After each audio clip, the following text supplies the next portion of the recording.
네, 오늘은 지배자가 아닌 경영자로 살기라는 제목으로 함께 말씀의 은혜를 나누도록 하겠습니다. 통제 환상이라는 심리학 용어가 있어요. 이게 하버드 대학교 심리학자인 엘렌 랭어가 1975년 논문에 발표한 이름입니다. 사람들은 자신이 아무런 영향을 끼칠 수 없는 그 우연한 결과조차도 스스로 통제하거나 바꿀 수 있다고 믿는 경향이 있다라는 것이 바로 통제의 환상입니다. 예를 들어 이런 거죠. 로또 복권을 저는 해보진 않았지만 보통은 두 가지 방법으로 로또를 구입한다고 하죠. 기계가 자동으로 뽑아주는 번호가 있고요. 그다음 내가 직접 번호를 써서 고르는 것이 있습니다. 당첨 확률은 똑같습니다. 그런데 사람들은요, 본인이 직접 번호를 써서 고를 때 더 높은 확률로 당첨된다라고 믿는다고 합니다. 내가 번호를 선택했다는 그 사실 하나만으로 내가 상황을 충분히 통제할 수 있다라고 착각하는 거죠. 그것이 바로 통제의 환상입니다. 그런데 이러한 통제의 욕구가 우리의 일상에 전반적으로 깊숙이 자리 잡고 있다는 사실이죠. 그러니까 내가 내 인생을 내 계획대로 끌고 가고 싶어 하고, 자녀를 양육하면요, 그 자녀가 내가 꿈꾸고 설계한 대로 컸으면 좋겠고, 이런 것이 우리의 마음속에 있다는 겁니다. 내 삶이라는 왕국에 내가 지배하고 있는 거죠. 그런데 그것이 잘 안 되잖아요. 이미 우리는 수많은 경험을 통해서 끝없이 실패해 왔잖아요. 내 마음대로 통제할 수 없다는 사실을요. 오히려 내가 지배하고 통제하면 할수록 예상치 못한 변수들이 훨씬 더 많이 생겨납니다. 자녀를 보면요, 내 마음처럼 잘 이끌어주지 못하는 부모의 그 은밀한 마음이 얼마나 큰가요? 그 불안감을 늘 부모는 마음 한켠에 안고 살아갑니다. 건강은 또 어떻습니까? 늘 예고 없이 불청객처럼 찾아와 우리의 삶을 무너뜨리곤 하죠. 심지어 진짜 공들여 세웠던 계획들이 한순간에 물거품이 되어버리는 경우도 한두 번이 아닙니다. 전 이제 세 자녀를 키우다 보니 이러한 마음을 사실 매일같이 느껴요. 자녀를 향한 부모의 마음, 계획, 그것을 사랑으로 대하죠. 하지만 은밀히 살펴보면 사실 내가 통제하고 싶은 마음이 큽니다. 그러다 보니 그것이 제대로 되지 않았을 때 여지없이 무력감이 찾아오는 겁니다. 때로는 과거에 선택했던 그 일들의 후회도 해보고 자책도 해봅니다. 하지만 그러면 그럴수록 오히려 피로감과 불안감만 증폭되죠. 왜 그럴까요? 모든 결과의 책임이 나에게 있다, 오롯이 나에게 있다라고 느끼기 때문 아닐까요? 결국 그 압박감이 우리를 삶의 번아웃으로 몰아넣습니다. 근데 어떤 분은 또 반대로 이렇게 생각하실 수 있어요. 나는 지금 너무나도 잘 통제하고 있다. 나는 지금 너무나도 내 삶을 잘 운영하고 있다. 라고 생각하는 분도 계십니다. 그런데 그런 분들도 마음 한구석을 자세히 살펴보면 왠지 모를 불안감이 자리 잡고 있습니다. 이 통제력이 깨지면 어떻게 하나? 내가 계획했던 것이 틀어지면 어떻게 하나? 늘 염려가 끊이지 않습니다. 통제하는 데 성공을 하던 아니면 실패를 하던 간에 결국 우리는 근본적인 한계를 갖고 있습니다. 사실 이 죄라는 강력한 동기가 우리를 통제와 지배하려는 마음에 완전히 매몰되도록 만들기 때문이죠. 그래서 이러한 마음에 매몰되어서 스스로 빠져나올 수 없도록 만드는 것이 이 죄의 속성입니다. 그래서 우리는 이 통제라는 이 매몰된 삶 속에서 빨리 빠져나와야 합니다. 그런데 우리의 힘으로는 빠져나갈 수가 없어요. 우리를 꺼내주셔야 합니다. 누가 꺼내주셔야 할까요? 오늘 우리가 함께 읽은 창세기 말씀을 통해서 그 부분을 함께 살펴보고자 합니다. 내가 통제해야만 한다. 내가 세상을 잘 다스려야만 한다. 내 계획대로 잘 살아내야만 한다라는 그 통제라는 매몰된 세상 속에서 우리가 어떻게 자유롭게 해방되어 살아갈 수 있는가, 말씀을 통해서 함께 발견해 보고자 하는 겁니다. 우리가 함께 읽은 창세기 1장 28절 말씀 이렇게 시작을 하죠. 하나님이 그들에게 복을 주시며 하나님이 그들에게 이르시되 생육하고 번성하여 땅에 충만하라. 땅을 정복하라. 바다의 물고기와 하늘의 새와 땅에 움직이는 모든 생물을 다스리라 하시니라. 하나님이 사람을 창조하셨습니다. 그리고 그들에게 주신 중요한 축복과 명령이지요. 우리는 이 말씀을 수도 없이 들어왔습니다. 그리고 이 말씀은 하나님이 사람에게 주신 창조의 사명으로 우리는 알고 있죠. 생육하고 번성하고 충만하고 정복하고 다스린다. 이 말씀. 근데 우리는 이 말씀을 읽을 때 보통 두 가지 반응이 나타납니다. 어떤 분은 맞아, 우리가 잘 다스려야 돼. 그래서 세상 속에서 잘 다스리기 위해서 내가 능력을 키워야 하고, 또 내가 열심을 내야 하고, 또 나에게 가지고 있는 그 모든 것들을 활용해서 좀 하나님의 뜻대로 잘 다스려야 해라는 생각으로 강력하게 세상을 이끌어가는 분이 있는 반면에, 또 반대편에는 이런 생각을 가진 분도 있습니다. 결국 이것 때문에 사람이 세상을 착취하는 것 아닌가, 세상에 문제가 생기는 것 아닌가. 그러니까 인간이 자연을 착취해온 근거로 이 말씀을 보기도 합니다. 그래서 불편해 하시는 분들도 계시죠. 그런데 그거 아시나요? 이 두 반응 모두 사실은 같은 오해로부터 출발했다는 겁니다. 그러니까 이 말씀을 지배주의적 명령으로 읽고 해석했기 때문에 나타나는 모습입니다. 생육하고 번성하고 땅에 충만하고 정복하고 다스리는 것, 이게 하나님을 세상을 지배하라는 말씀으로 하신 것일까? 본문을 천천히 자세히 살펴본다면 이것은 지배가 아니라 청지기적 돌봄이라는 사실을 우리는 발견해야 합니다. 먼저 하나님이 첫 번째 주신 명령이 무엇이죠? 생육하고 번성하는 것입니다. 그러니까 정복하라는 말씀을 하시기 이전에 우리에게 생육과 번성을 먼저 말씀해 주셨습니다. 생육이 무엇인가요? 열매를 맺는 것을 말합니다. 번성은요, 충분히 풍성해지는 것입니다. 그러니까 이 말씀을 우리는 머릿속으로 이렇게 이미지로 그려보면 좋습니다. 사과나무 한 그루가 있어요. 이 나무가 열매를 맺으려면 무엇이 필요한가요? 먼저 뿌리를 깊이 내려야만 합니다. 뿌리가 깊이 내리면 자연스럽게 열매는 맺혀지게 되어 있습니다. 하지만 반대로 뿌리를 제대로 내리지 못하면 결코 열매를 볼 수가 없죠. 생육하고 번성하라고 하신 것이 무엇인가요? 우리가 먼저 충분히 영적으로 자라야 한다라는 겁니다. 하나님이 내 안에 심어두신 그 생명력이 있습니다. 그 생명력이 충분히 자라야 그것을 자양분 삼아 자연스럽게 열매 맺는 인생으로 살아갈 수 있다는 거예요. 그런데 실제 우리의 삶은 어떻죠? 생명력을 자라는 그 뿌리 내리는데 우리는 집중하지 않습니다. 바로 열매를 보려고 합니다. 내 안의 생명력은 점점 더 사라져가고 세상 속에서 수많은 경쟁과 비교 속에서 우리는 바로 열매를 맺으려고 하는 거죠. 그러니까 내 생명력을 다 소진하여 어떻게든 열매를 짜내려고 하는 인생이 바로 우리의 모습입니다. 나를 건강하게 경영하는 것이 아니라 마치 내 인생을 착취하듯 짜내서 세상 한복판에서 나를 몰아붙여 버리는 거죠. 이 모습을 세상의 학자들도 정확하게 짚어내었고 또 이러한 것들을 다양한 학문적인 것으로 표현했습니다. 그 중에서 영국의 철학자 알랭드 보통은 이 불안이라는 책에서 이렇게 진단을 합니다.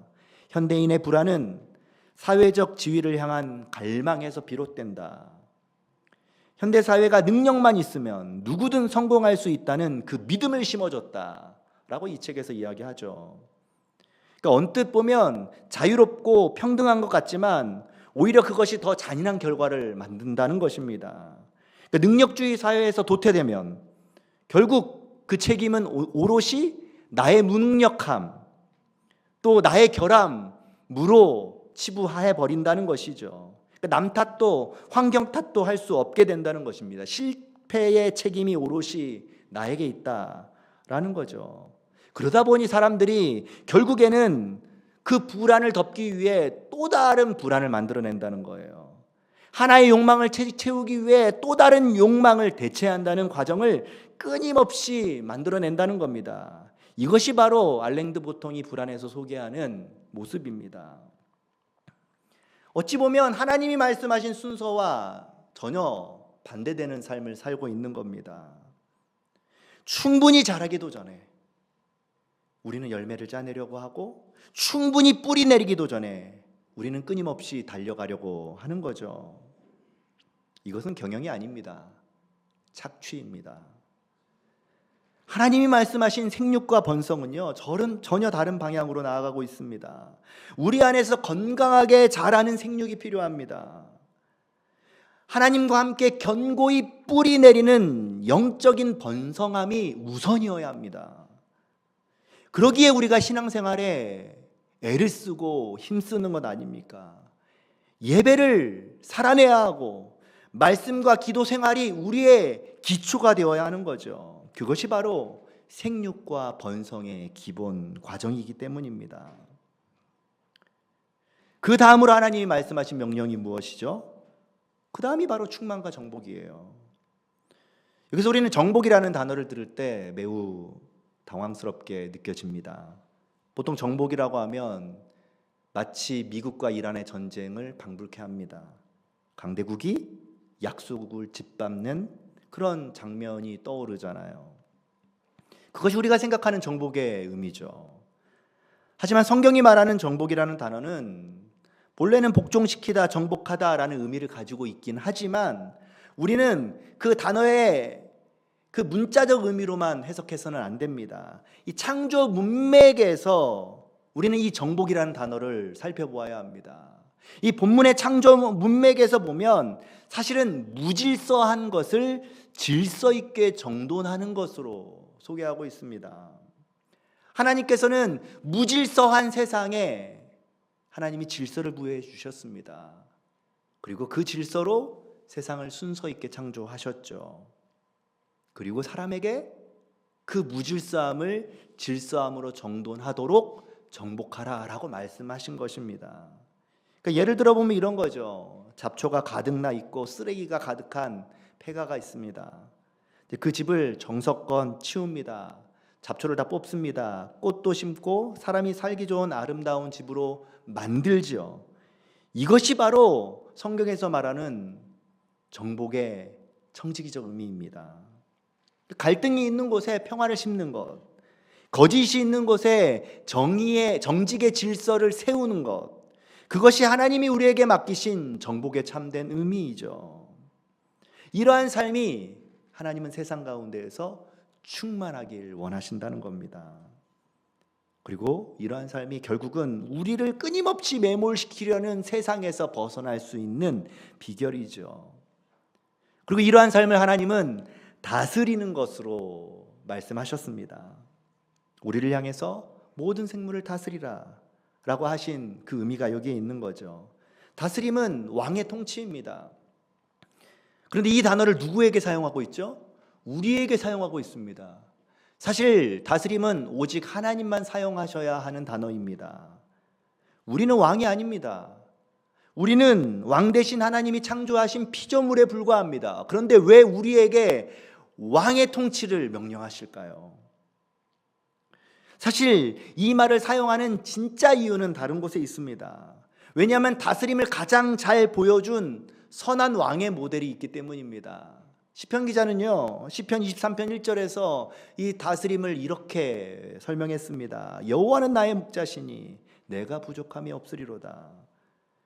여기서 소개하고 있는 이 다스림이라는 왕의 모델이 무엇이죠? 군주로서의 모델이 아니라 목자로서의 모델을 소개하고 있어요. 무엇을 말하는 것일까요? 다스림의 본질은 굴림이 아닙니다. 돌봄이라는 거예요. 하나님이 우리에게 말씀하신 이 명령은 결국 어떻게 잘 돌봐야 하는가에 대한 부분입니다. 그러니까 생육하고 번성하고 충만하고 정복하고 다스리는 이 말씀은 곧 지배 명령이 아니라는 거예요. 하나님이 만드신 세상을 하나님의 마음으로 어떻게 돌볼 것인가, 어떻게 생명이 자라나도록 할 것인가, 어떻게 질서가 회복되도록 가꿀 것인가, 바로 경영과 위임을 말씀하고 있는 것입니다. 우리는 이 세상의 주인이 될 수 없습니다. 그리고 주인 노릇해서도 안 되죠. 오히려 그 반대입니다. 주인의 세상을 맡아 가꾸는 경영자이자 청직이라는 사실을 우리는 이 말씀을 통해 기억해야 하는 거죠. 그러기에 우리는 세상을 내가 충분히 다스릴 수 있는 지배자 마인드로, 통제권을 가진 그 마음으로 살아가서는 안 되는 것입니다. 매우 위험한 선택이죠. 오히려 우리가 가져야 할 마인드는 무엇이죠?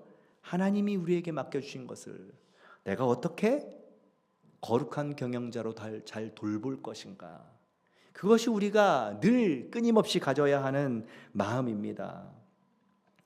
사실 우리는 이 경영의 마인드를 끊임없이 들어왔습니다. 청지기로 살아야 한다는 것 너무나도 잘 알고 있다고 생각을 합니다. 저는 우리 성도님들이 모르지 않다고 생각해요. 근데 문제가 뭐죠? 그게 안 되잖아요. 경영이 잘 안 되잖아요. 청지기로 살아가는 것이 잘 안 되잖아요. 왜 그럴까요? 우리 스스로를 좀 돌아봐야 합니다. 우리 중에 아름다운 경영자의 삶을 살고 있는 사람이 과연 몇이나 될까요? 조금만 힘 생기면 사실 지배하고 싶은 것이 우리의 마음이잖아요. 조금만 이익이 생기면 독점하고 싶잖아요. 우리 안에 이 죄가 사실 이 거룩한 경영권을 자꾸만 무너뜨립니다. 독재권으로 변질시켜버려요.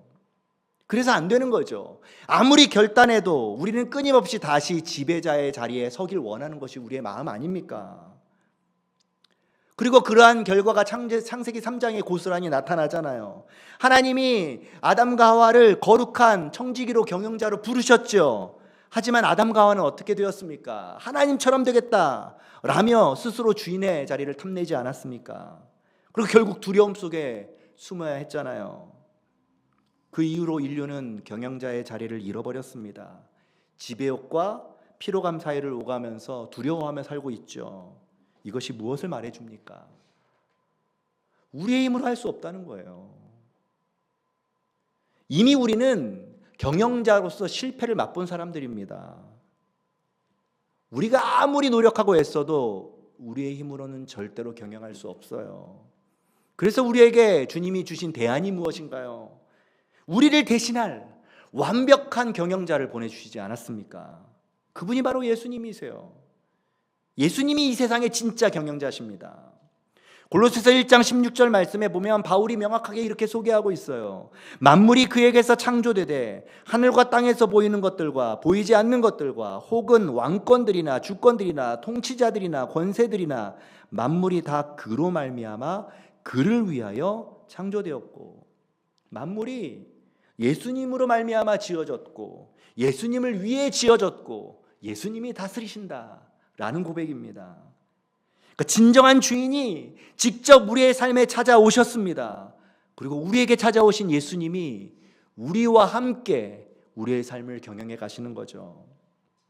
주님이 어떻게 찾아오셨습니까? 짓밟으셨나요? 군림하셨나요? 아니죠. 주님은 무릎을 꿇고 제자들의 발을 씻겨주셨던 분이십니다. 우리에게 이렇게 말씀하셨죠. 마가복음 10장 45절 말씀, 우리 같이 한번 읽어보도록 할까요? 시작. 인자가 온 것은 섬김을 받으려 함이 아니라 도리어 섬기려 하고 자기 목숨을 많은 사람의 대속물로 주려 함이니라. 아멘. 예수님은 지배자가 아닌 경영자로 오셨습니다. 그리고 섬기고 돌보셨습니다. 경영자로서의 최고의 정점이 어디죠? 십자가 사건이죠. 죄와 죽음이라는 그 무질서에 사로잡힌 이 세상에 주님은 자기의 몸을 내어주심으로 생명의 질서를 회복하셨습니다. 망가진 세상의 정원을 그리스도의 보혈로 다시 바꾸신 것이죠. 그리고 그 부활하신 주님께서 창세기 1장의 의도대로 우리에게 말씀합니다. 나를 따르라, 나를 본받으라. 우리는요, 예수 그리스도를 통해 그분으로 인하여 잃어버린 경영자의 정체성을 다시 찾아야 합니다. 내 힘으로 지배하려다 지쳤던 그 삶이 아니라 주님을 주인으로 모시고 그분의 뜻을 따라 경영하는 새로운 삶의 질서가 우리의 인생 가운데 있어야 하는 거죠. 창세기 1장 31절에서 소개하는 삶이 우리에게 다시 시작될 수 있습니다. 하나님이 지으신 그 모든 것을 보시니 보시기에 심히 좋았더라. 저녁이 되고 아침이 되니 이는 여섯째 날이니라. 보시기에 심히 좋았다라고 말씀하셨습니다. 하나님의 경영이 사람을 통해 실현되면 그것은 보기에 좋은 것이 됩니다. 오늘 이 자리에 계신 성도님들의 삶 속에 하나님이 맡기신 경영권이 있습니다. 누군가는 그것이 가정이 될 수 있고요. 또 누구에게는 직장이 될 수 있습니다. 때로는 사람들과의 관계 속에서 나타나는 현장이 될 수도 있어요. 그런데 그때마다 내가 그것을 지배하려고 한다면 아마 전쟁터를 방불케 될 것입니다. 통제하면 통제할수록 더 불안감만 쌓여갈 겁니다. 그런데 우리에게는요, 이 상황을 지배할, 이 상황을 통제하고 이 상황을 다스릴, 제대로 경영할 예수님이 계시잖아요. 그 예수님을 우리의 삶의 주인으로 모시는 순간 우리의 인생의 정원은 달라집니다. 더 이상 자녀를 내 욕심으로 양육하지 않게 됩니다. 더 이상 직장에서 수많은 결과로 인하여 스트레스를 받지 않게 됩니다. 오히려 내게 주어진, 내게 맡겨진 일에 하나님의 정직과 질서를 세우는 사람으로 서게 될 것입니다. 물론 이것이 내 의지와 노력으로 되는 것은 아닙니다. 복음 안에서 우리에게 주인 되신 그 주님 안에서 되어지는 것이죠. 그럼에도 불구하고 우리는 끊임없이 자꾸만 지배의 자리로 돌아가려고 하는 습성이 생깁니다. 그때마다 우리가 해야 될 일은 무엇인가요? 주님을 바라보는 거죠. 진짜 주인 되시는, 진실한 경영자 되시는 그 예수님을 바라보는 겁니다. 그리고 예수님이 걸어가신 그 십자가의 길 앞에 우리도 동일하게 서는 겁니다. 그리고 그 주님 앞에서 이렇게 고백하는 거죠. 주님, 제 삶을 제가 지배할 능력이 없습니다. 주님의 뜻을 따르는 신실한 거룩한 경영자로 서게 해 주십시오 라고 고백하는 거죠. 그러면 주님께서 분명히 우리와 함께 그 길을 열어가실 것입니다. 사랑하는 성도 여러분, 우리에게 맡기신 이 귀한 일이 내 일이 아니라 주님의 일이 되기를 소망합니다. 주님과 함께 주님이 기뻐하시는 정말 복이 넘치는, 다른 사람들이 보기에 복이 선한 삶을 살아내는 저와 여러분들 되기를 주님의 이름으로 소망합니다.